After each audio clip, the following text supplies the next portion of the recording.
Pinocchio. Long ago in Italy there lived an old clockmaker named Geppetto.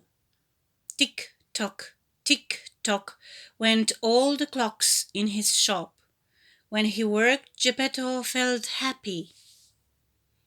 But when he rested, a sad feeling came over him. Oh, he would think, all my life and no child to call my own. So one day Geppetto carved a puppet from a wood in the shape of a boy. He made the arms and legs of the puppet so they could move. He cut and sewed a nice outfit for it, as if it were a real boy.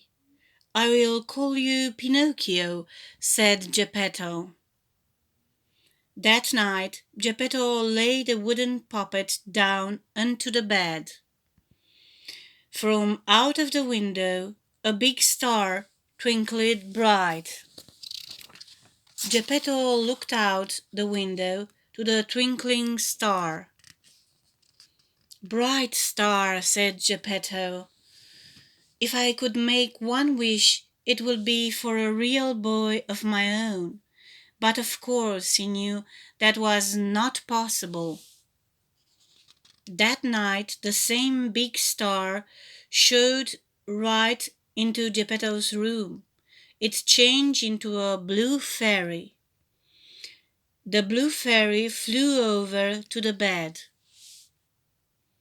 "Little wooden puppet," said the blue fairy, "in the morning you will be able to walk and talk like a real boy." She tapped the puppet one time with her wand. "And if some day you can prove that you are brave and true, you may become a real boy." Pinocchio's eyes opened. "One more thing," said the blue fairy. Suddenly a cricket appeared. He was dressed mighty fine and could talk. "Meet the cricket," said the blue fairy. "He will stay with you to help you make wise choices."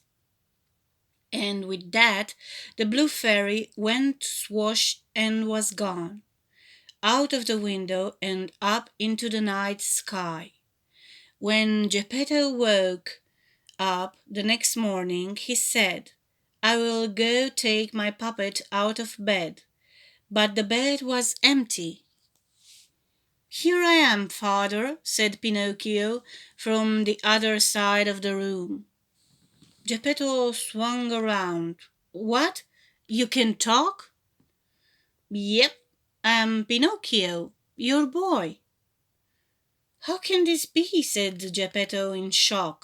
Then he said, "But who cares?" He rushed over and swept the wooden puppet into his arms. "Pinocchio, my son," he said in great happiness. One day Pinocchio said, "I want to go to school like other boys." "Of course," said Geppetto, but he did not have the money to buy school books. Later that day Geppetto came back home with school books. "Now you can go to school," he said. "But father, where is your warm coat?" With a wave of his hand Geppetto said, "No need to worry about that. What matters is that you will go to school tomorrow." He did not want Pinocchio to know he had traded his warm coat to buy the school books. The next morning Pinocchio said goodbye to Geppetto. He skipped along the path to school, humming as he went. The cricket rode on his shoulders, happy too. Coming up to them on the path was a fox and a cat. "And where are you going on this fine day?" said the fox. "I am going to school," said Pinocchio. "On such a fine day as this?" said the fox. It is too nice to be stuck inside school. You should come with us to the fair. Listen to me, said the fox. He put his arm around Pinocchio's shoulders. Anything you need to know, you can learn at the fair. Really? Said Pinocchio. Take it from me, said the fox. Pinocchio, said the cricket, he does not know what he is talking about.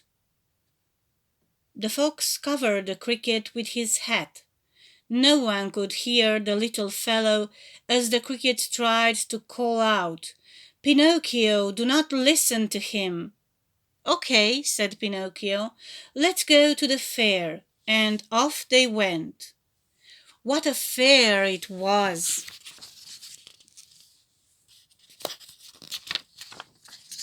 By the gate was a man dressed in white. He called out, Come in, come in, right this way, get your tickets there. With a sad look, Pinocchio said to the fox and cat, I do not have any tickets.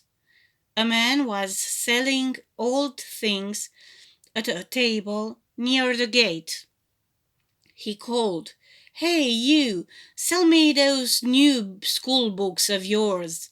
That is how you can get money for tickets.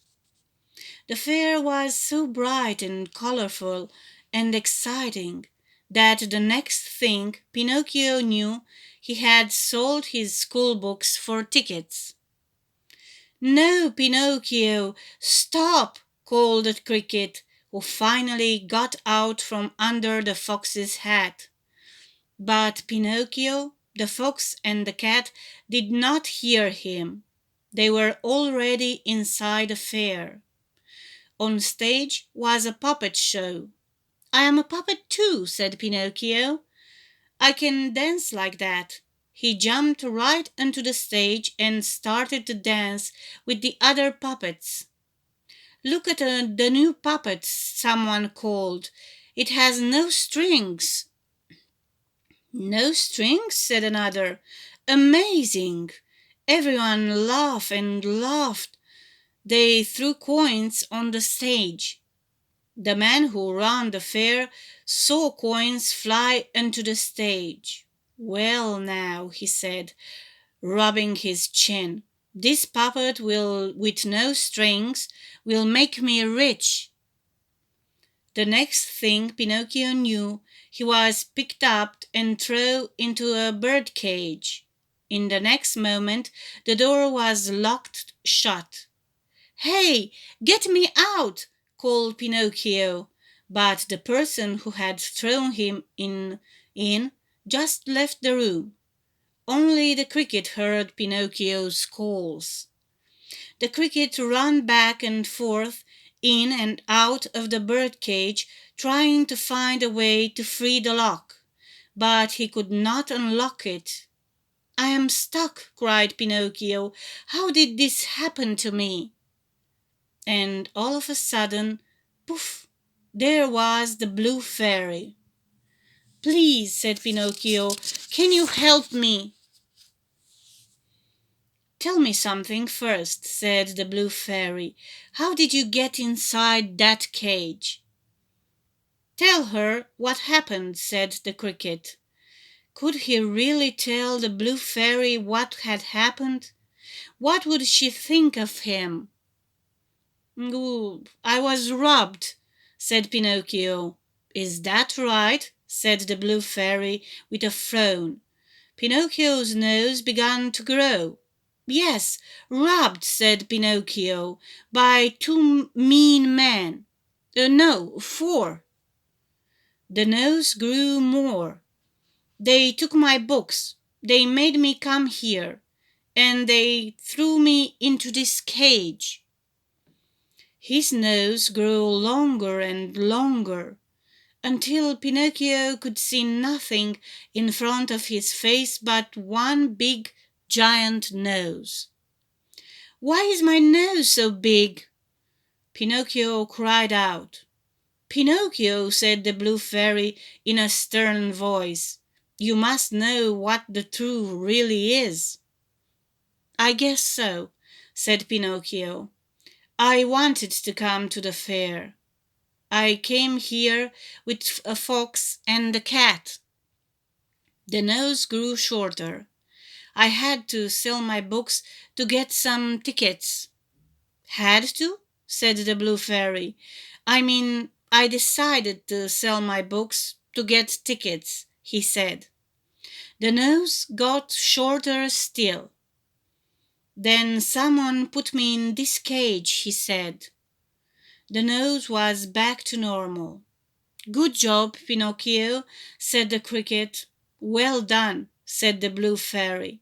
"Now I will get you out of here." With a wave of her wand, Pinocchio was out of the cage. "Here are your books," and Pinocchio was holding the same new school books in his hands again. "Know this," said the Blue Fairy. "You are on your own from now on. Make sure you do the right thing next time." And she was gone. Pinocchio was back on the road to school. A coachman drove up. "Hey, kid, how about a ride?" "No, thank you," said Pinocchio. "I am going to school." "You will ride faster with me," said the coachman to Pinocchio. He said to himself, "He will ride faster all right, but not to where he thinks he is going." "All right," said Pinocchio. "I want to get to school right away."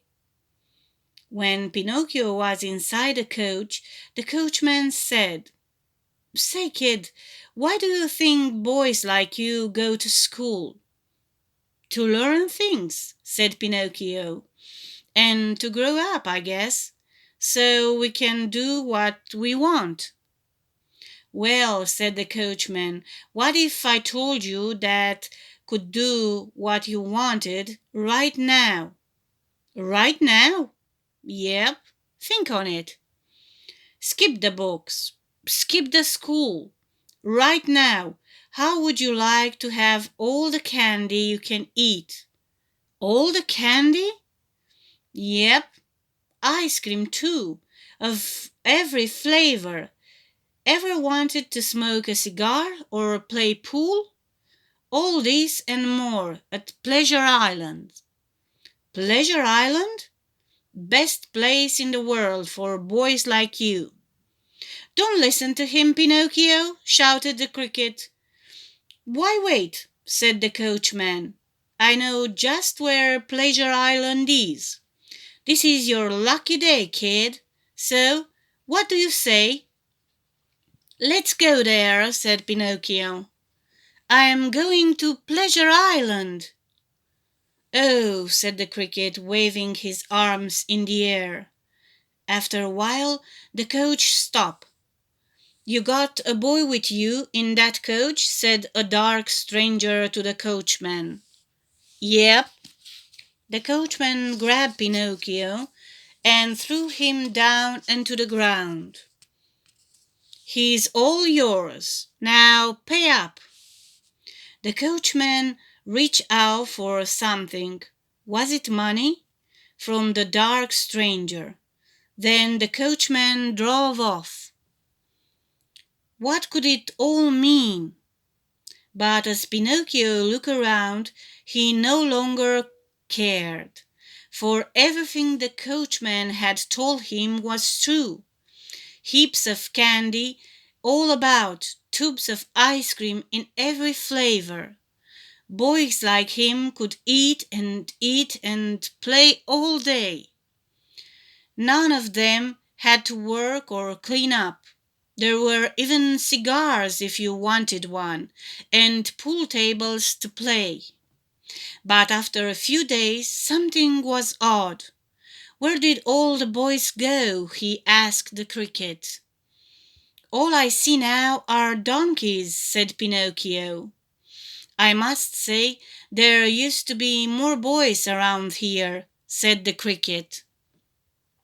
Just then one of his ears popped into a donkey ear. Then his other ear popped into a donkey ear too. "Oh!" cried the cricket, "what is happening to you?" "I don't know." "Honk!" said Pinocchio. Pinocchio and the cricket saw a line of donkeys led by a dark stranger into a truck. "Oh no!" said the cricket. "Now I get it. Boys get turned into donkeys here. Then the donkeys are sold. Pinocchio, we have to get out of here fast while we still can." "Let's go." "Honk," said Pinocchio. His 2 feet had popped into 4. "Run, quick," said the cricket. One good thing about Pinocchio's new 4 legs is he could run very fast. Quick, quick, they ran off of Pleasure Island. Soon they were at a dock by the ocean. "Please, sir," Pinocchio called out to a man by the dock. "I am looking for an old man named Geppetto. Do you know him?" "Honk." "Sounds like you are getting a bad cold," said the man. Geppetto. That's the old man whose son left one morning and did not come back. He went out of a boat to look for him. No one has seen the poor fellow since." "Oh no, this is all my fault." "Honk," said Pinocchio. "I must look for my father." Pinocchio jumped off the dock into the ocean. The cricket jumped in too, close behind. Most of Pinocchio was still made of wood, so he would float on the ocean. "Father!" he called out, paddling the water with his arms. "Father!" But there was no answer. All Pinocchio could see around him was blue water everywhere. Until what was that far away? Something was rushing up, something big and very fast. In a moment a giant whale was upon them. It opened its giant jaws and with one gulp swallowed Pinocchio. Rushing inside with all the sea water tumbled Pinocchio and the cricket. When they came to a stop, they saw that they were in a dark belly of a whale. "I am fine," said the voice of an old man. "Wait a minute," said Pinocchio. "Father, is that you?" There was Geppetto. "Father, father, is me," said Pinocchio. "My son," said Geppetto. "I thought I was dreaming." They hugged in joy. "Look," said Geppetto, as 3 fishes swam by. "There goes our dinner." "Father, I have an idea. Let's make a fire." "Grilled fish tonight," said Geppetto. "No, I mean for us to get out," said Pinocchio. He gathered driftwood and got a flame going. "This is how we can make the whale sneeze," he said. Pinocchio waved his arms over the flame to make a lot of smoke. Soon clouds of black smoke were rising up. The whale gave a cough. "Hang on," said Pinocchio. And then wham! In one big sneeze, Pinocchio, Geppetto, and the cricket flew out of the whale's mouth. Rolling over and over in the sea water, at last they rolled up onto the shore. "Pinocchio!" Geppetto rose to his feet. The cricket was there beside him, but where was Pinocchio? And then they found him. Pinocchio was face down, his head in a puddle. "Pinocchio!" They were too late. Geppetto and the cricket wept over Pinocchio, the boy puppet who lay still in the water. Then, in a flash, who was there but the blue fairy? "Pinocchio," she said, "you saved your father. You prove that you are both brave and true." She tapped his head with her wand. "And now you'll be a real boy." Pinocchio woke up. He looked at his soft arms and soft legs. "Father," he cried out, "look, I am a real boy." "That you are!" cried Geppetto.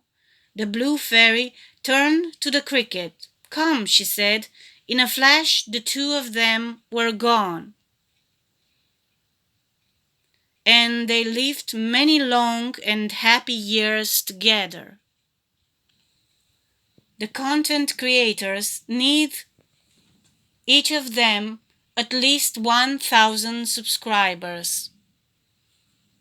Be one of them. Please subscribe.